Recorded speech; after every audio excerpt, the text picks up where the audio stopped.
Viewers ये देखें किस कदर ये सॉफ्ट है।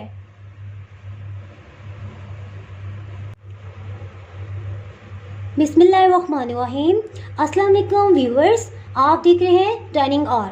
आज हम बना रहे हैं वनीला स्पॉन्ज केक। इसमें एग बीटर की जगह ब्लेंडर मशीन इस्तेमाल करेंगे और ओवन में केक बेक नहीं करेंगे, बल्कि पतीले को बेकिंग के लिए इस्तेमाल करेंगे। वनीला स्पॉन्ज केक बनाने के लिए सबसे पहले पतीले को प्रीहीट कर लेंगे। 5 मिनट्स के लिए इसको मैं जो है हाई फ्लेम पे प्रीहीट करूँगी। उसके बाद ढक्कन रखकर 10 मिनट जो है वो लो फ्लेम पे इसको मैं प्रीहीट।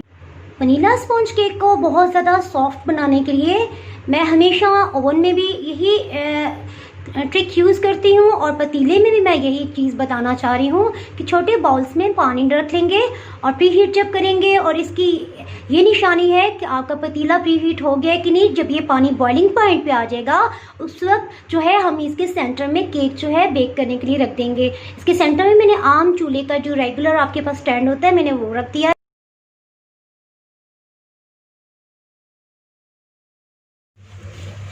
वनीला स्पॉन्ज के लिए इंग्रेडिएंट्स कुछ इस तरह से हैं।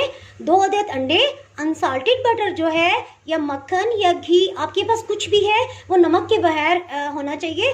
वो जो है 1 टेबलस्पून भर के लिया है। कुकिंग ऑयल जो है ये 8 टेबलस्पून है। चीनी जो है ये 7 खाने वाले चम्मच जो है वो लेके ग्राइंड कर लिया था और इसको बारीक छन्नी में छान लिया है। इस तरह चीनी के जो बड़े दाने रह जाते हैं वो केक के बैटर में नहीं जाते और केक बहुत स्मूथ होता है। और जो मैदा या फाइन फ्लावर है ये भी 7 टेबलस्पून भर के लिया है। बेकिंग पाउडर जो है ये लेवल करके 1 टीस्पून इस्तेमाल कर रहे हैं। इसी तरह इसमें लेमन एसेंस जो है ये 1/4 टीस्पून इस्तेमाल करेंगे। अगर आपके पास लेमन एसेंस नहीं है तो आप वनीला एसेंस भी इसमें यूज़ कर सकते हैं, या कोई भी आपके पास जो एसेंस है जो आपको पसंद है वो इस्तेमाल कर सकते हैं। केक बनाने के लिए ब्लेंडर मशीन का जो जग है इसे टोटली खुश्क होना चाहिए और अंडे जो हैं वो अलग अलग तोड़ के हम डालेंगे। एक अंडा जो है ये मैंने तोड़ लिया, इसको डाल देते हैं। इसी तरह दूसरा भी डाल देंगे। दूसरा अंडा भी डाल दिया है। ब्लेंडर मशीन को पहले लो स्पीड पे ऑन करेंगे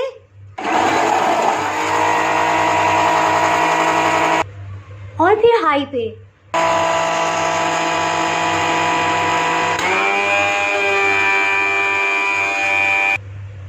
ब्लेंडर मशीन को इतनी देर हम चलाएंगे हाई स्पीड पे कि अंडे जो है वो वॉल्यूम में डबल हो जाएं।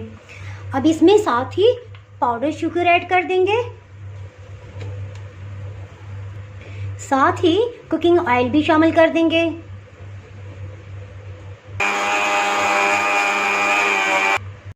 थर्टी सेकेंड्स के बाद अनसॉल्टेड बटर भी इसमें डाल देंगे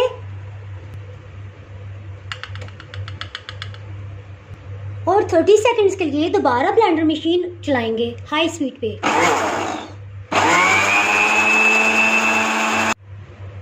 एक बाउल लेंगे और उस पर स्टेनर रख देंगे। मैदा डाल देंगे। बेकिंग पाउडर जो है ये 1/2 टीस्पून लेवल करके लिया है, ये भी इसमें डाल देंगे और छान लेंगे। मैदा या फाइन फ्लावर को इससे पहले भी 3 बार छान लिया था। छानने से एयर पास होती है जिससे केक सॉफ्ट बनता है। बाउल में सब लिक्विड इंग्रेडिएंट्स को डाल देंगे जो कि बहुत अच्छे से मिक्सअप हो गए हैं ब्लेंडर मशीन में। 1/4 टीस्पून वनीला एसेंस डाल देंगे।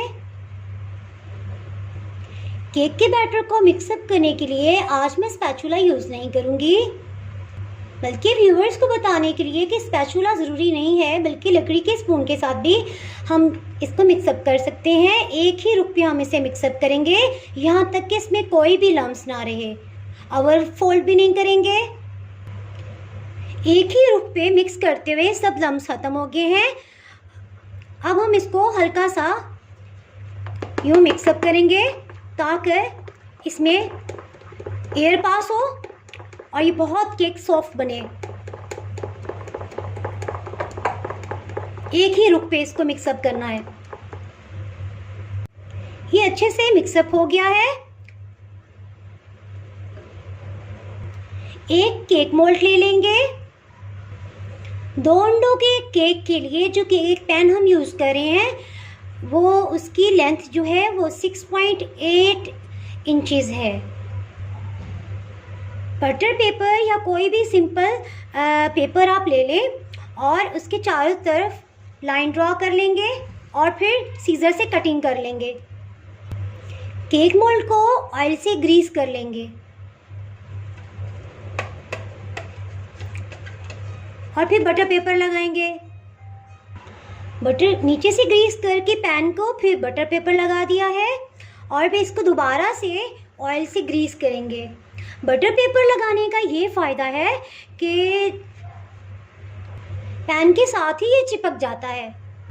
केक का बैटर डाल देंगे, इसको टैप करेंगे ताकि एयर बबल्स निकल जाएं। पतीला जो है बहुत अच्छे से प्री हीट हो गया है और इसमें रखा हुआ छोटे सिल्वर स्टील के जो छोटे बॉल्स थे उनमें पानी जो है ये बॉइलिंग पॉइंट पे आ गया है। एक चीज़ आपको दिखानी थी कि चूल्हा जो है स्टैंड पे जब मैंने पैन रखा था केक वाला मोल्ड तो ये लेवल पे नहीं था और ये उस साइड को जा रहा था बैटर। ये अगर स्ट्रेट लेवल में होगा तो केक एक जैसा चारों तरफ से बेक होगा। इसको मैंने सेट करने के लिए एल्युमिनियम फॉयल के पीसेस जो हैं वो 2 स्ट्रिप्स कटिंग करके इसकी 5-6 लेयर्स करके मैंने स्टैंड के नीचे रखी ताकि एक लेवल पे आ जाए। इस पे जो है केक मोल्ड अब मैंने स्टैंड पे रख दिया है और इस पे ढक्कन देंगे। 10 मिनट्स के लिए इसको मैं हाई फ्लेम पे जो है वो बेक करूँगी और ढक्कन में से एयर जो है वो स्टीम एयर बाहर ना आए, हीट अंदर ही रहे, इसके लिए मैंने कपड़े से ढक्कन पतीले को कवर कर दिया है। केक बेक होते 24 मिनट्स हो गए हैं। अब इसको चेक करते हैं। माशाल्लाह बहुत अच्छे से कलर आ गया है। पानी जो छोटे बाउल्स में डाला था वो लगातार बॉइलिंग पॉइंट पे है। इसमें से स्टीम निकल के जब इसको इसके साथ मिलती है हीट के साथ तो ये केक को बहुत मॉइस्ट बनाती है। इसको चेक करते हैं। इसके साथ कोई केक का बैटर नहीं आया, केक तैयार है। एक और पैन लेंगे और इसके सेंटर में केक के पैन को शिफ्ट कर दिया है। इसके ढक्कन पे कपड़े से कवर कर दिया है और इतनी देर इसको रखेंगे जब तक ये अपने ही टेम्परेचर में ठंडा नहीं हो जाता। इस तरह केक बहुत सॉफ्ट बन 1.5 आवर हो गया है। अब केक को हम डिश आउट करते हैं। केक जो है ये किनारों से खुद ही देखें, आप देख सकते हैं कि अलग हुआ है। इसको छुरी से करने की ज़रूरत नहीं है, किनारे अलग करने। बटर पेपर को अलग कर लेंगे।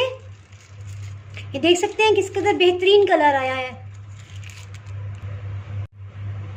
अगर आपने मेरा चैनल अभी तक सब्सक्राइब नहीं किया तो अभी सब्सक्राइब करें और बेल आइकन दबाना ना भूलें ताकि आपको मेरी वीडियोस बर वक्त मिलती रहें। अगर आपको मेरी रेसिपी पसंद आई है तो लाइक करें और फ्रेंड्स एंड फैमिली के साथ शेयर करें। आप कमेंट्स में ज़रूर बताइएगा कि आपको ये रेसिपी कैसी लगी। अब इजाज़त चाहती हूँ, अल्लाह हाफ़िज़। व्यूअर्स ये देखें किस कदर ये सॉफ्ट है।